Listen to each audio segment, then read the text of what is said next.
Yo, yo, yo, yo, what's up, comic book reading universe? It is I, your friendly neighborhood comic book reviewer, Stephen Savelli, once again representing hashtag nerd swag, and I'm here today to bring to you my comic book haul for comics that were released on July 2nd, 2014. So let's get right into this. I'm gonna give you guys my favorite books of the week, or my books that I pulled for this week, and at the end of this I'm going to give you my cover of the week, just off first impression, which cover looks the coolest, and my most anticipated title of the week. So yeah, let's get right into it. So the first book that I bought was Batman Eternal. This is issue number 13. Now issue number 14 was really awesome because we actually got some story and we weren't worried about other stuff, and we got Gordon here on the cover in prison, and that's what story this book started with, and this is the story that I care about, and hopefully this is what the book's about based on the cover here. So Batman Eternal number 13, I liked issue 12, and it was finally an issue that moved the story along, and there was about 9 issues that were pointless. So hopefully it's back on track for real, and Batman Eternal number 13 is good. That's my only issue from DC. I don't know what's going on. I know next week I have Detective Comics for Batman coming out, but not a lot of DC titles I'm reading. I'm kind of bummed out about it. But the next book that I bought is an Image comic, and this is Southern Bastards. This is issue number 3. This is written by Jason Aaron, who's my favorite writer in comics, and this has art by Jason Latour. Yeah, this is issue number 3. It's about an old guy in Alabama who basically goes back to his hometown and finds out that it's messed up and is about to fix it, which is this guy right here, swinging a piece of wood. Yeah, swinging a bat. Anyway, this comic's pretty fun and I really like it, and yeah, pretty good stuff. The color palette on this is all just like wine colors. It's like dark reds and yellows and some browns. It's pretty cool, but yeah, it's a really good read, very fun. Southern Bastards number 3. All right, now that's it for Image as well. Just one Image and one DC. The rest of my books this week were actually Marvel, and I think I have, yeah, let me see. I have 6 Marvel comics. So the first one I picked up is Legendary Star-Lord number 1, and this is with Guardians of the Galaxy coming out August 1st. Marvel is throwing at us Guardians of the Galaxy the most that they can. So they have the Guardians of the Galaxy current run that's already out. They've done some other issues of Guardians where it's kind of like the intro to each character. They're doing the intro, the prelude to the movie comics, and now they have single issues for some of their characters, including Star-Lord, he's the main man. So he's a leader. It makes sense that he get his own comic. The writer on this is Sam Humphries, and the art is Paco Medina. Paco Medina's okay. He's not great, but Humphries is a really good writer, so I'm really looking forward to issue number 1 of Legendary Star-Lord, and should be pretty cool. So that's that. The next book I bought was, of course, another Guardians book. This is Raccoon, issue number 1. And if you could tell by the cover art, this is Scotty Young. Scotty Young is the one that does all the variants all the time for Marvel, where they have like the little kids and babies and stuff on the cover. That's Scotty Young, and he's actually doing this entire book, which is really cool, because if you're into that kind of art, he does the cover and he does all the internal panels. So I'm really looking forward to Raccoon. In this cover, he's standing on top of Groot's head, which is kind of fun, and he's my probably second favorite character in the Guardians. I actually like Star-Lord the most. Rocket's always funny, but Star-Lord's the one with the real character arc in Guardians of the Galaxy. So that's issue number 1 of Raccoon. All right, and the next book that I got was Original Sin number 5, and I picked up a variant cover. Same price as a regular cover, and that's what my comic book shop pulled for me, and I didn't feel like switching it out because I was already there for longer than I needed to be. So it's the Original Sin number 5. Number 4 ended with a cliffhanger that was kind of like withdrawing what happened in issue number 3. So we'll see what happens in issue 5. Hopefully, this continues to be a great book. It's written by Jason Aaron. Good guy. I have 3 books this week from him. I have Southern Bastards, Original Sin, and one other book that was written by him. I guess I like his books.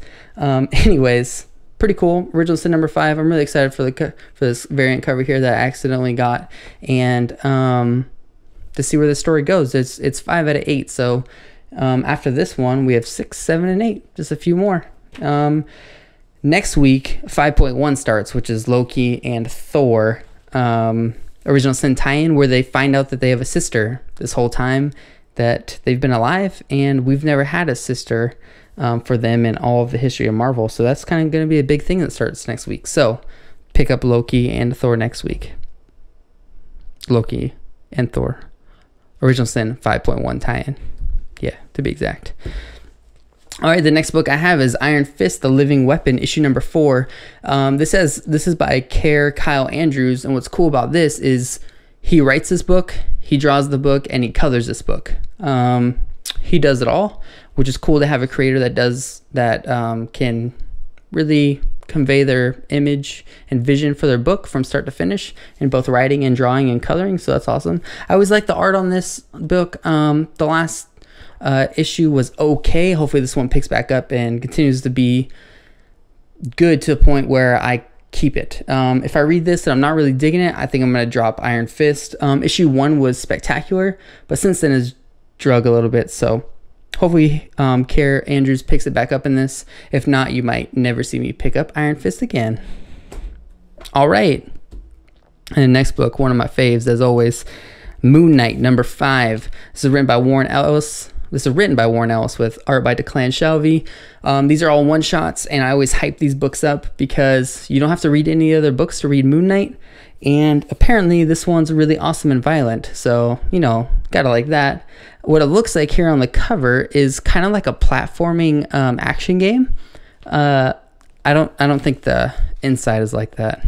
No, just the cover, but the cover is pretty sweet. It reminds me of the old Batman game, the old 90s Batman game. Platforming, punching guys, and stuff like that. So this is Moon Knight number 5. It's called Scarlet. So I'm assuming that has to do with something red. I don't know what it is. Maybe some blood. Maybe some, I don't know, something. Anyways, it's called Scarlet. These are one shots. I might be giving away a digital copy to this in my comic book reviews later this week. All right, and last up, the last book I purchased is Thor, God of Thunder. This is issue number 24, written by Jason Aaron with art by Asad Ribic, and there's a special guest artist on this. This is Austin Alessio, and he does pages 1 through 18, and Asad Ribic, my favorite artist, only does 19 and 20. So this is the first time we get a new artist on Thor, God of Thunder, and this is the epilogue to the Last Days of Midgard. The last issue ended, or the last issue was the end of the Last Days of Midgard arc, and it ended kind of abruptly. It ended in a really good way. The comic was spectacular, but I didn't know they were doing an epilogue issue, which is kind of cool because there needed to be some sort of transition to get us into the new arc. And I also think they're transitioning artists. I'll have to look into that, but I'm pretty sure they're doing that, and Asad Ribic will be back later, I believe, but I could be totally wrong. Anyway, this is Thor God of Thunder issue number 24. Some other things I got in this past week that I will be reviewing in the near future, not in my weekly comic book reviews, but I got this graphic novel trade paperback collection of Death Sentence. This is volume number 1. It's written by Monte Nero, and this is a 6-chapter graphic novel that I'm going to review soon. And basically the premise of this book is there's this sexually transmitted disease out there that when you get it, it's called the G+ virus, you get superpowers. But the thing about it is once you get these superpowers, you have 6 months to live. So you get a death sentence and you get superpowers. So people go out of the way to get it, but then they know they're going to die. So that's a risk that they take.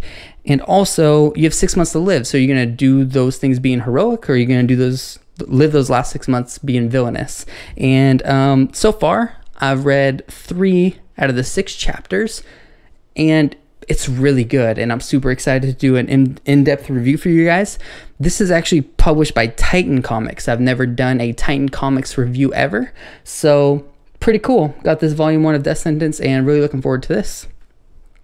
And the next graphic novel comic-ish thing that I got is Snowpiercer. And if you know what Snowpiercer is, there's a movie that's coming out super soon, or just came out, I don't remember, that has Chris Evans, who is Captain America, in it. He's the main actor, And that movie is based on a graphic novel, and I got that graphic novel here. It's written by Lab Rochette, and it's was originally written in French.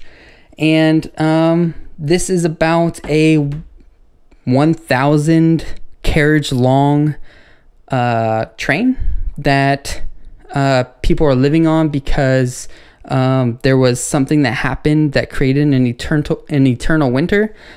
So I'm excited to read that. I haven't cracked this one open yet. I'm waiting to finish Death Sentence, but Snowpiercer looks fun.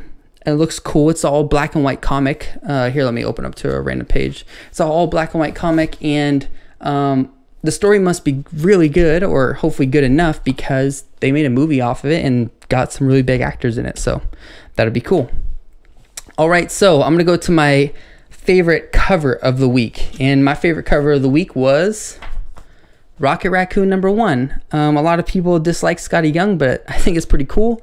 I think he's a really good artist, and it's just a fun cover. It's different than what I normally get, which is why I'm saying this is my cover of the week. I usually like something like this Thor God of Thunder cover because I like dark, grimy, dirty stuff, but this fun, smirking Rocket Raccoon really does it for me. So if you have a favorite cover of the week, comment down below in the comments. And my most anticipated book of the week is Original Sin #5. I mean, this is the best comic run or comic event that I've read in a long time.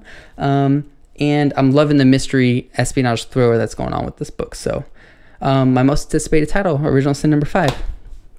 If you have a most anticipated title, or the one you're looking forward to reading to the most, maybe it's Nail Biter #3, which I'm not picking up which I didn't pick up this week, or some other comic, leave it down in the comments below. What are you looking forward to reading the most? The #1 comic, not a bunch of comics you're looking forward to, the #1 comic. So anyways, that's it for my haul this week. I hope you guys really enjoy your comics, and check back later this week to watch my reviews for all these. Anyway, I'll see you next week, next Wednesday, for my next comic book haul. Same Nerd Swag time, same Nerd Swag channel.